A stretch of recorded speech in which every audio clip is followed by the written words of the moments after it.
Assalamualaikum warahmatullahi wabarakatuh.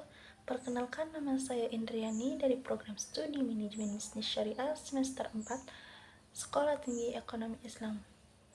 Di sini saya akan memaparkan buku yang telah saya resensikan, yaitu dengan judul buku Be a Good Super Leader. Buku ini diterbitkan pada tahun 2021 oleh Cemerlang Publishing. Buku ini ditulis oleh Dian Dwi Anissa. Ia memperoleh gelar sarjananya di Universitas Negeri Yogyakarta. Saat mahasiswa, ia dipercaya menjadi pimpinan produksi buletin lembaga pers di kampusnya. Setelah lulus, penulis terbilang berpengalaman dalam mengelola sumber daya manusia maupun lembaga formal yang pernah disinggahinya. Pengalaman itulah yang menjadi modal penting bagi penulis dalam menyusun buku seputar pengembangan diri ini melalui berbagai organisasi. Baik, langsung saja ke pembahasannya. Sudahkah kalian tahu hakikat memimpin? Mungkin kita sering mendengar apa itu kepemimpinan, apa itu pemimpin, dan bahkan banyak para pakar yang mengemukakan tentang kepemimpinan, mendefinisikan kepemimpinan, dan bahkan sekarang pun banyak buku yang membahas tentang kepemimpinan.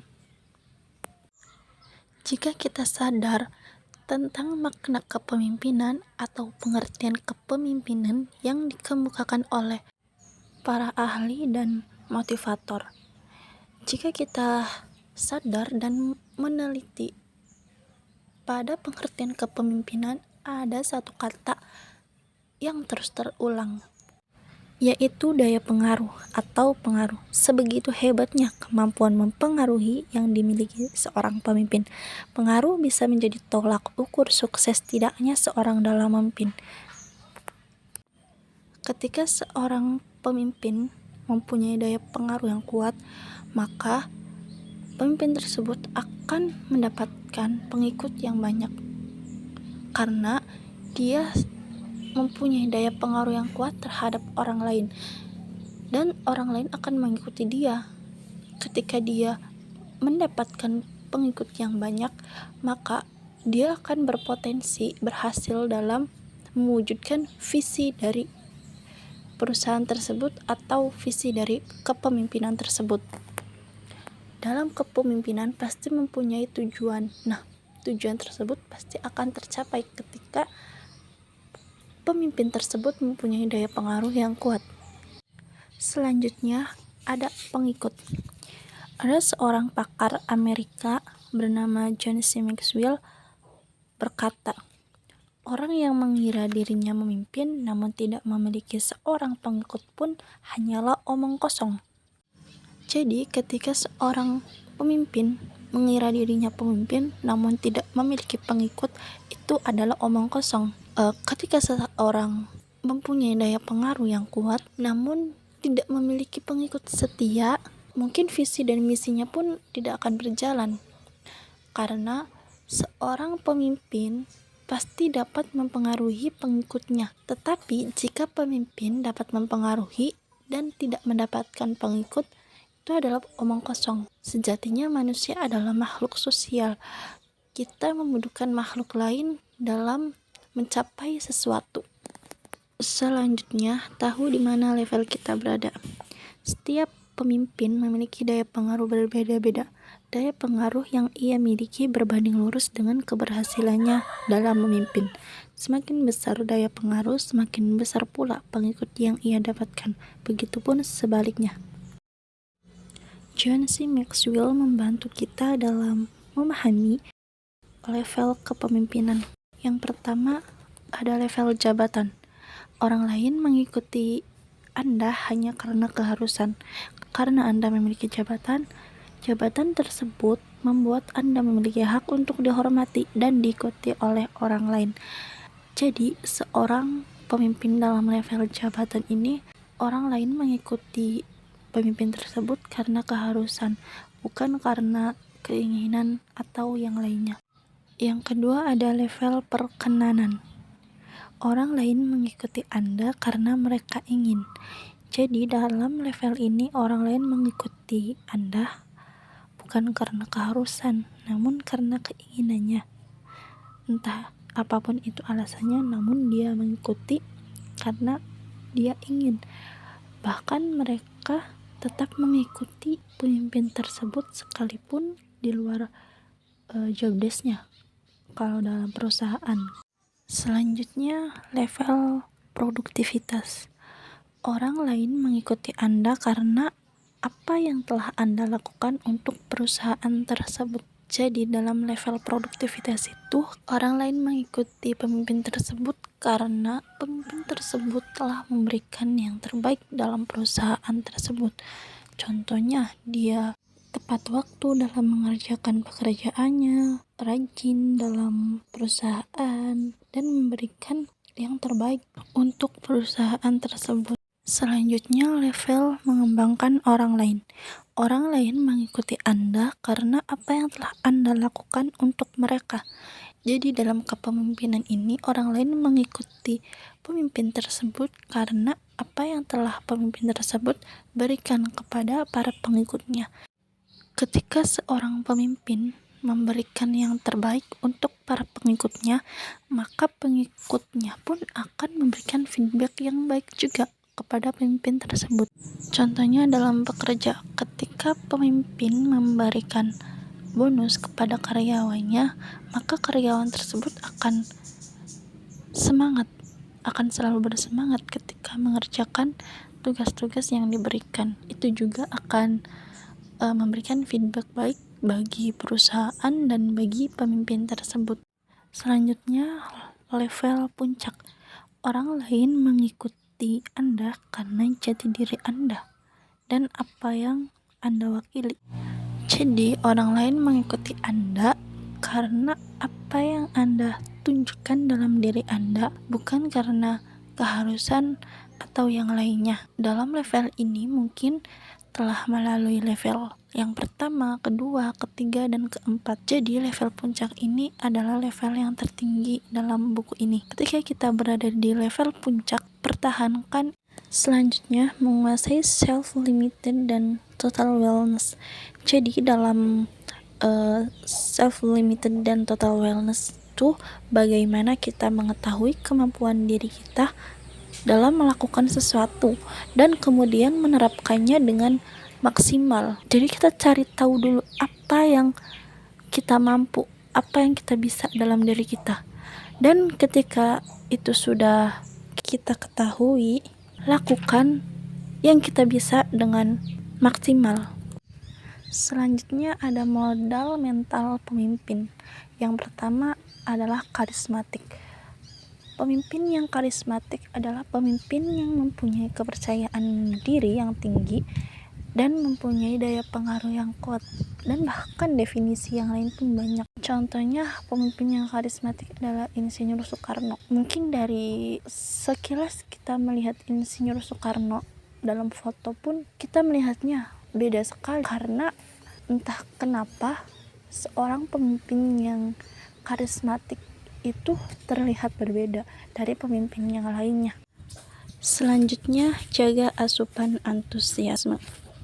Khalil Gibran berkata bahwa antusias adalah sebuah gunung berapi yang di atasnya tidak pernah tumbuh keraguan. Jadi, ia akan membawa siapapun maju terus pantang mundur. Begitupun antusias. Ketika antusias yang tinggi, pasti semuanya akan diterjang. Contohnya ketika kita mendapatkan apa yang kita inginkan, misal kita dipilih menjadi ketua dalam organisasi atau perusahaan, pasti antusias kita dalam menyelesaikan tugas sangat menggebu. Disitulah antusias yang harus kita waspadai, karena ketika antusias yang tinggi namun dalam keberlangsungan selanjutnya tidak ada antusias, mungkin akan gagal.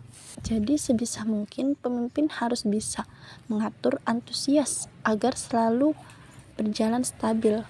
Ketika pemimpin mempunyai antusias yang tinggi, maka pengikut pun akan ikut mempunyai antusias yang tinggi. Begitupun sebaliknya. Dalam hal ini, pemimpin harus bisa mengatur kapan antusias yang tinggi itu digunakan dan kapan seperlunya antusias itu digunakan. Karena ketika antusias dituangkan sepenuhnya, semuanya, mungkin selanjutnya antusias itu tidak akan tumbuh atau mungkin tumbuh hanya sedikit. Selanjutnya, integritas berkualitas. John C. Maxwell berkata, integritas berarti menerapkannya pada diri sendiri sebelum memimpin orang lain. Integritas adalah sebuah paket lengkap. Ketika Anda bicara A, maka Anda akan meyakini A secara jiwa dan raga. Perkataan Anda akan sejalan dengan tindakan Anda. Jadi, menjadi seorang pemimpin itu harus mempunyai integritas yang tinggi agar semua pengikutnya percaya dengan apa yang dia katakan. Selanjutnya, jangan pencitraan tapi personal branding. Pencitraan dan personal branding memang sama-sama bertujuan untuk membangun persepsi publik terhadap diri. Pencitraan adalah membungkus diri sendiri seperti apa yang dikehendaki dan disukai banyak orang. Pencitraan tak melulu sesuai dengan isi yang sebenarnya. Bisa jadi orang yang mencitrakan dirinya sebagai orang pintar adalah orang yang sebenarnya kurang pintar.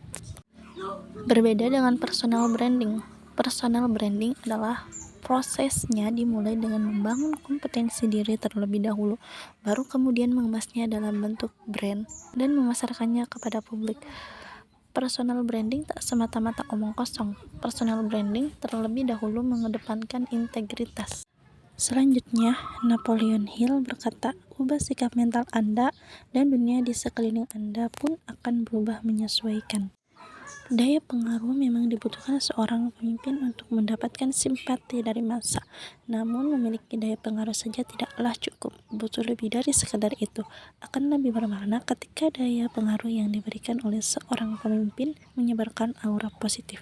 Ketika kita menggabungkan daya pengaruh dan aura positif menjadi satu, maka aura positif itu akan berkembang berkali-kali lipat. Penyebarannya akan berjalan ke segala penjuru. Selanjutnya, kita akan membahas bagaimana cara pemimpin berkomunikasi. Pemimpin berkomunikasi dengan apik. Yang pertama ada kembangkan listening skill. Listening skill adalah kemampuan seseorang untuk menyaring informasi yang masuk ke telinganya, tak sekedar terdengar melainkan juga dipahami. Jadi seorang pemimpin harus benar-benar mendengarkan apa yang sedang ia dengarkan, kemudian ia pahami. Selanjutnya, cara memberi perintah. Memberi perintah atau instruksi kepada bawahan atau pengikut adalah hak dan kewajiban setiap pemimpin. Seorang bawahan juga harus memaklumi ketika ia diberi instruksi atau perintah oleh bosnya. Sudah jadi hak dan kewajiban bawahan untuk menerima perintah. Namun, ketika kita menjadi pemimpin, kita harus memperhatikan beberapa hal. Yang pertama, memberi perintah di depan umum hanya bisa dilakukan untuk hal-hal yang general atau bersifat umum. Yang kedua, usahakan memberi perintah secara hierarki. Setiap perusahaan atau organisasi pasti memiliki hierarki atau susunan kepengurusan. Yang ketiga, berikanlah perintah secara berkala kepada bawahan. Pada dasarnya, tidak ada orang yang suka ditunjuk atau diperintah-perintah. Semua bawahan akan lebih menghargai pimpinannya ketika ia memberi perintah dengan gaya bijak dan meminta pertolongan, bukan asal main tunjuk. Jadi, penting bagi pemimpin untuk mengucapkan kata tolong sebelum memberi perintah dan terima kasih setelah memberinya perintah. Selanjutnya, silence is golden. Ya, diam adalah emas. Peribahasa itu masih berlaku hingga kini. Tetapi diamnya seorang pemimpin bukanlah diam yang biasa atau diam yang tidak tahu. Ada banyak arti ketika pemimpin diam. Salah satunya adalah diamnya pemimpin adalah peka dan fokus memperhatikan suasana. Orang yang terbiasa diam ternyata adalah orang yang multitasking. Ia bisa berpikir banyak hal dalam satu waktu. Itulah hebatnya pemimpin. Jadi ketika seorang pemimpin diam itu bukan diam yang biasa. Ada banyak pengamatan yang sedang ia amati. Selanjutnya, memimpin seperti cendekiawan. Poin pertama, pemimpin berkapasitas cendekiawan.